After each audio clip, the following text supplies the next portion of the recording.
Oi, colega! Você já teve a sensação na sua vida pessoal ou na sua prática clínica que você está diante de um equilíbrio frágil, prestes a desabar? Sabe aquele paciente que parece uma torre Jenga? Já jogou, colega? Então, é como o jogo imita a vida. A gente pode pensar que os espaços faltantes que tornam essa estrutura frágil, na esmagadora maioria das vezes, tem a ver com questões emocionais. Me conta, é assim no teu consultório? E quando a gente tira a peça errada, tudo desaba. E hoje a gente vai falar sobre esses padrões emocionais profundamente enraizados que deixam nossos pacientes tão instáveis, a estrutura tão sensível. A gente chama isso de esquemas iniciais desadaptativos. Mas eu já vou avisando, colega. O golpe tá aí. Cai quem quer. Sim, porque aprender sobre terapia do esquema é tão potente como uma experiência de quase morte. A gente se encanta pela abordagem e quer aprender mais e mais e mais. E eu não estou exagerando, colega. É uma abordagem transformadora, não só para os nossos clientes, mas também para nós terapeutas. É epifania atrás de epifania. E muitas respostas sobre nós e sobre os outros são encontradas. E tem uma coisa muito curiosa que acontece. Eu tenho uma formação chamada Muito Prazer Terapia do Esquema, que ensina terapia do esquema para colegas terapeutas. E seguidamente eu viajo pelo Brasil em congresso e faço encontros com as minhas alunas. E nesses encontros, muitos maridos vão descobrir que eu tenho vários maridos que são alunos, que acabam entendendo de esquemas, que ficam interessados por psicologia. Inclusive, meu marido, que está aqui atrás me ajudando a gravar esse vídeo, assiste filmes de... Essa pessoa tem esquema de abandono. Não é, marido? É verdade. Então, é muito curioso porque a gente passa a ter uma lente de mundo muito mais perspicaz e também empática para entender comportamentos, origens e por que determinados comportamentos que são realmente desadaptativos, eles seguem se repetindo. E se você continuar aprendendo terapia do esquema, corre o sério risco de se apaixonar. Eu caí nesse golpe, por isso eu tô aqui, colega. E você está sendo seduzido a cair também. Então, aproveite para seguir esse canal. Então, a gente pode pensar num cubo mágico. O quê? Cubo mágico. Como? Cubo mágico. Mas os pacientes não chegam assim pra gente, né, colega? Eles chegam todos bagunçados e a gente precisa tentar entender como a gente vai ajudá-los a se organizar da melhor maneira. Então a gente pode entender que os esquemas são como um cubo mágico emocional, que chegam bem bagunçados no seu consultório. Os esquemas são padrões emocionais e cognitivos que envolvem memória, sensações corporais, que influenciam fortemente no processamento de todas as experiências e informações que nos chegam. Nós desenvolvemos os nossos esquemas ao longo da vida, especialmente na infância até o final da adolescência. E o Jeffrey Young, que é o criador da terapia de esquema, define esquemas como estruturas profundas e abrangentes que influenciam nossos pensamentos, sentimentos e comportamentos. Os esquemas são parte do alicerce que compõe a nossa personalidade. Um esquema é como uma lente de óculos sobre o mundo, sobre o outro, sobre si mesmo. Só que é uma lente leal. Sim, ela distorce a realidade para se encaixar na coerência do mundo que a gente aprendeu lá na nossa infância. E com isso, nossa vida pode virar uma grande bagunça como esse cubo mágico. Por quê? Porque uma das características do esquema é se auto-perpetuar. Nós somos animais de coerência. Um mundo conhecido é um mundo mais fácil da gente sobreviver. Então, os nossos esquemas, eles têm como característica se auto-perpetuar. E eles vão fazer isso através de distorções cognitivas. Então, a gente vai torcer a realidade para que se encaixe dentro daquela coerência do esquema. Estratégias de enfrentamento, que são formas como a gente lida com as faltas esquemáticas. Mais para frente aqui no canal vai ter um vídeo sobre isso. E estratégias derrotistas. Aquele bom e velho tiro no pé que a gente conhece, que a gente às vezes faz e diz, mas como que eu dei este tropeço e eu não vi, né? Mas a gente faz sabendo que vai tropeçar, mas tá ali no cheirinho de casa, no conhecido. Então, uma das principais variáveis formadoras dos esquemas é quando nossas necessidades emocionais não são atendidas durante os nossos anos de formação. Mas o que são necessidades emocionais? Vamos a elas. Vínculo seguro afetivo, então aceitação e conexão, autonomia, competência e senso de identidade, limites realistas e autocontrole, liberdade para expressar necessidades e emoções válidas, espontaneidade e lazer. Essas são as necessidades emocionais básicas elencadas por inúmeras pesquisas. Entender sobre elas foi tão transformador na minha prática que eu farei vídeos sobre cada uma delas para você Um beijo! E se você quiser saber mais, tem esse capítulo aqui escrito, esse livro eu organizei, e tem um capítulo aqui escrito pela Jaque Leão sobre necessidades emocionais básicas. Vou colocar aqui na legenda do vídeo, caso você se interesse em saber mais. Então, colega, quando essas necessidades não são atendidas de maneira saudável ou suficiente, a criança desenvolve esquemas iniciais adaptativos. Essa é uma das variáveis que formam os nossos esquemas. Existem 18 esquemas iniciais adaptativos identificados na terapia do esquema, e a gente vai dar uma olhada em alguns dos mais comuns. Por exemplo, esquema de abandono. Aqui é aquele esquema em que a pessoa vive com medo constante de ser deixada, de ser trocada, de que aquelas pessoas a quem eles amam vão abandoná-la. É tipo esse meme, colega. Quando passa 10 minutos do horário marcado para o meu namorado chegar e nem sinal dele, a pessoa fica muito desesperada. Ela tem uma ativação emocional bastante robusta. Essa é uma característica de ativação esquemática. É um volume emocional desproporcional à variável ambiental.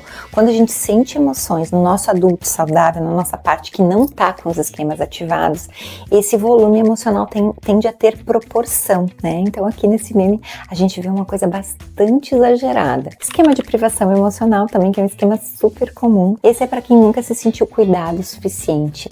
E isso faz com que as pessoas acreditem que as suas necessidades emocionais nunca vão ser satisfeitas, como se elas estivessem sempre em um vazio emocional. Tipo esse meme aqui, né? Você tá bem, tô assim, tá onde? Tô deitada, nem adianta falar porque o outro não vai me entender, o outro não vai me atender, minhas necessidades emocionais não são importantes pro outro. Ou esse aqui, eu fazendo tudo sozinho para não ter que pedir ajuda para ninguém. Colega, você acha que eu tô exagerando? Paciente privado emocional é um perfil de paciente que chega no consultório que muitas vezes eles têm bons recursos para lidar com as dificuldades da vida, porque eles foram estimulados a serem resolutivos, porque eles não tiveram nos seus anos de formação cuidadores que oferecessem empatia, afeto ou orientação. Então foram crianças que precisaram aprender a se virar sozinha desde muito cedo, mas muitas vezes são clientes que não sabem nem dizer o porquê eles estão insatisfeitos. Esquema bastante comum na nossa prática clínica. Outro esquema bastante comum é o esquema de fracasso.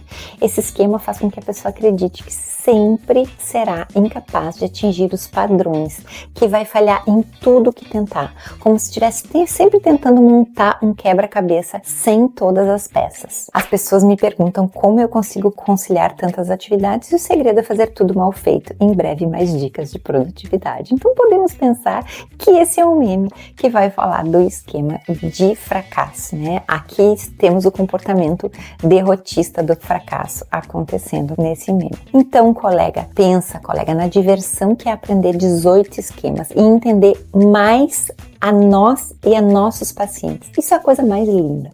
Agora pensa comigo, como esses esquemas nos influenciam e como eles influenciam nossos pacientes. Imagina um esquema de privação emocional. Essa pessoa pode ser altamente independente, nunca ter pedido ajuda. Ela aprendeu lá atrás que pedir ajuda é inútil, então para ela é melhor nem tentar. Isso faz com que nos seus relacionamentos emocionais ela se isole emocionalmente e nunca se sinta verdadeiramente conectada. E isso também vai acontecer na relação terapêutica. Vai ser um paciente que vai ter dificuldade de pedir ajuda, vai ter dificuldade de entender que o terapeuta está ali para pensar com ele, para ajudar ele, para dar valor e acolher os seus disparos emocionais. Então é um paciente que romper essa barreira de autonomia que ele tem, de não valorização dessa parte mais sensível e de necessidades emocionais, vai ser um desafio terapêutico. Ou um outro caso, como no esquema de fracasso, a pessoa pode evitar desafios temendo que será sempre incompetente. Então, entender esses circuitos que estão por trás desses comportamentos tem a ver com as lentes de mundo, com a personalidade do sujeito.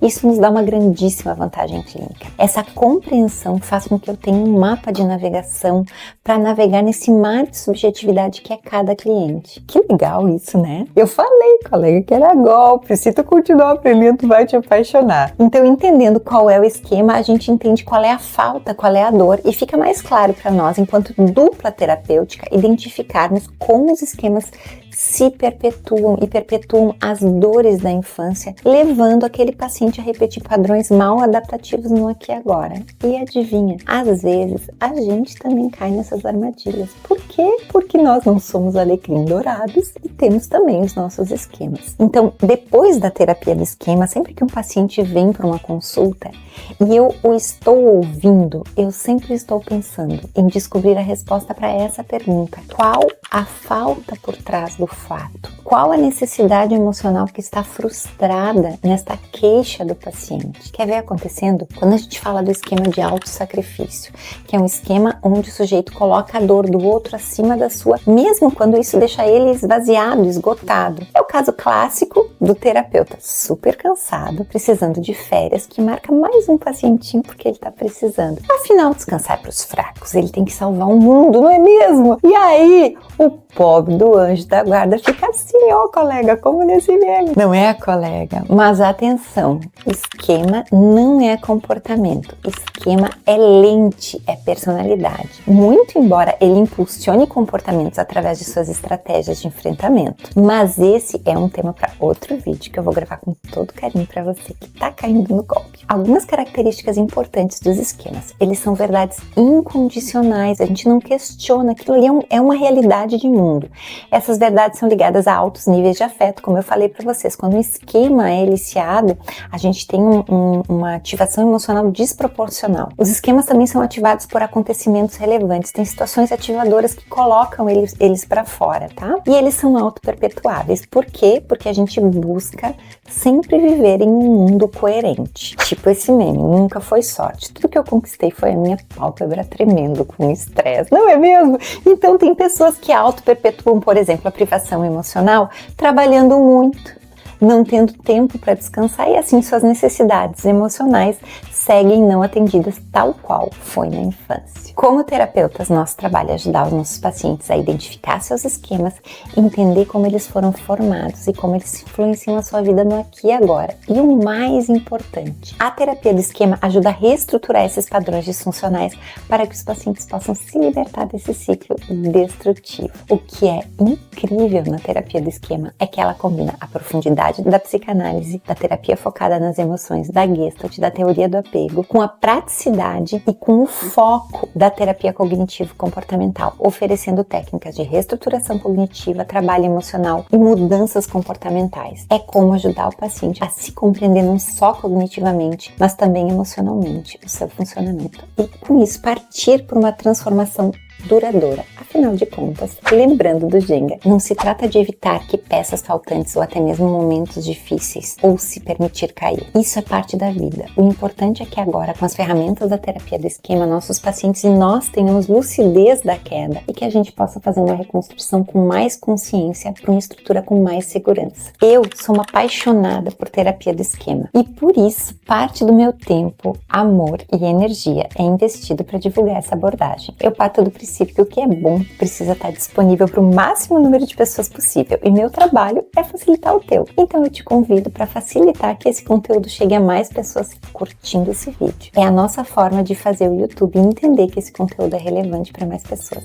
Se você quiser saber mais sobre terapia do esquema, dá uma espiadinha na legenda. Nela estão algumas referências bibliográficas e oportunidades de aprendizagem para você. E se você, colega, quer aprofundar seu conhecimento e ver como isso pode transformar suas sessões, fica comigo nos próximos vídeos. A gente vai continuar desvendando essa incrível abordagem que é a terapia do esquema. E queria te contar que eu tenho estudado muito sobre o que fixa a aprendizagem. E uma das coisas muito importantes é rememorar aquilo que a gente acabou de aprender. Então eu te convido para aproveitar esse tempo investido nesse vídeo e ajudar o seu cérebro a fixar esses conhecimentos. Que tal escrever aqui na legenda um resumo do que você aprendeu? Ajude o seu cérebro a recordar ativamente e fixe esse conteúdo. Certo, colega? Colabore e floresça. Muito obrigada por sua presença aqui comigo e um beijo!